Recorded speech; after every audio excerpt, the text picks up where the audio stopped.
अस्सलामुअलैकुम दोस्तों, मेरा नाम एहतिशाम अफजल है और आप देख रहे हैं नॉलेज वर्ल्ड। नॉलेज वर्ल्ड की एक और मुनफरिद और मालूमाती वीडियो में आप सबको खुशामदीद। दोस्तों, हमारी दुनिया में बहुत से मकामात ऐसे हैं जो शायद अभी तक किसी ने नहीं देखे, लेकिन कुछ जगह ऐसी हैं जहां जाना नामुमकिन तस्वर किया जाता है। इन मकामात को दुनिया से बिल्कुल कट ऑफ करके रखा गया है। दोस्तों, आज की इस वीडियो में मैं आपको ऐसी ही एक जगह एरिया 51 के मुतालिक बताने वाला हूँ जहाँ आप चाह कर भी नहीं जा सकते। उम्मीद है आपको वीडियो पसंद आएगी। तो चलें दोस्तों, वीडियो का बाकायदा आगाज़ करते हैं। दोस्तों, एरिया 51 अमेरिका के नेवाडा डेजर्ट नामी सहरा में मौजूद एक जगह है। इस पर इसरार जगह को अमेरिकन एयर फोर्स कंट्रोल करती है, लेकिन इस जगह के मुतालिक कई अजीबोगरीब बातें मशहूर हैं। इस सहरा में किसी भी आम इंसान के दाखिल होने पर सख्त पाबंदी है।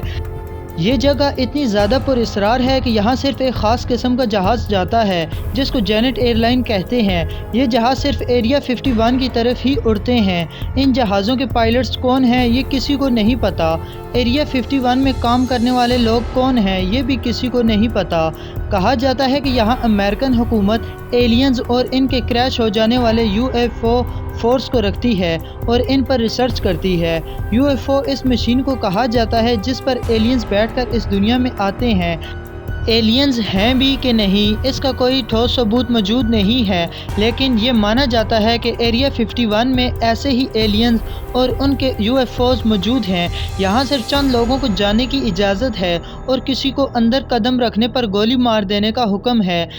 ये जगह इतनी पुरअसरार है कि अमेरिका की सदारती उम्मीदवार हिलरी क्लिंटन ने वादा किया था कि अगर वो अमेरिका की सदर बन गई तो एरिया 51 के मुतालिक हक़ाइक़ लोगों के सामने लेकर आएंगी, लेकिन वो इलेक्शन जीत ना सकी और डोनाल्ड ट्रंप अमेरिका का सदर बन गया। इस जगह की तस्वीर लेना भी कानूनन जुर्म है। इस इलाके की न सिर्फ ज़मीन के एक एक इंच को सील कर दिया गया बल्कि इलाके की फ़ज़ा को भी नो फ्लाई जोन करार दे दिया गया है। इस इलाके के कदम कदम पर लिसनिंग डिवाइसेस लगाई गई हैं जो सुई के गिरने की आवाज़ को भी धमाके की तरह सुन लेती हैं, और कैमरे जो बारीक से बारीक चीज़ों की भी निशानदेही कर सकते हैं, हर वक्त निगरानी में मसरूफ़ रहते हैं। दोस्तों, इस इलाके की पुरअसरारियत का अंदाज़ा इस बात से लगाया जा सकता है कि कई सालों तक इस इलाके के बारे में किसी को मालूम ही नहीं था। 1955 में वियतनाम जंग के दौरान CIA ने पहली मरतबा इस इलाके के वजूद को तस्लीम किया। जुलाई 2013 में CIA ने पहली बार अवामी सतह पर इस बेस के वजूद को तस्लीम किया और एरिया 51 की तारीख और मकसद की खुफिया दस्तावेज़ात मंजर आम पर लाई गईं। दोस्तों, एक सुपर पावर के नक्शे को लेकर दुनिया की हैरानी बढ़ने लगी, और ये हैरानी तब अरूज पर पहुंची जब 1996 में अमरीकी हुकूमत ने नेशनल हाईवे 375 का नाम तब्दील करके एक्स्ट्रा टेरेस्ट्रियल हाईवे यानी अनजानी मखलूक का हाईवे रख दिया। क्या ये वाकई UFO का हाईवे था? क्या इस इलाके में वाकई खलाई मखलूक मौजूद थी? इन सवालों ने इस इलाके को और भी पुरअसरार बना डाला। आजकल यहाँ क्या हो रहा है ये भी कोई नहीं जानता। एरिया 51 की मौजूदगी का अमेरिकन हुकूमत इनकार क्यों करती रही, ये भी एक अजीब बात है।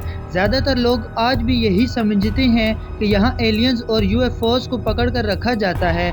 ये भी हो सकता है कि कुछ ऐसे हथियार और एयरक्राफ्ट्स बनाए जा रहे हों जो अमेरिका इस वक्त दुनिया के सामने लाना नहीं चाहता हो। बहरहाल, एरिया 51 आज भी एक मिस्ट्री है और शायद दुनिया का सबसे खुफिया इलाका है।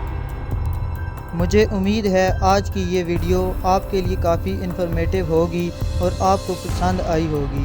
दोस्तों, अगर आपको ये वीडियो अच्छी लगी हो तो इसे लाइक करें और दोस्तों के साथ भी इस इन्फॉर्मेशन को ज़रूर शेयर करें। मज़ीद इस तरह की वीडियोस के लिए आप हमारे चैनल को ज़रूर सब्सक्राइब करें और साथ ही मौजूद घंटी के निशान को भी दबा दें ताकि हमारी हर आने वाली नई वीडियो सबसे पहले देख सकें। मिलते हैं एक और इंटरेस्टिंग वीडियो में, तब तक के लिए अपना ख्याल रखिएगा। अल्लाह हाफ़िज़।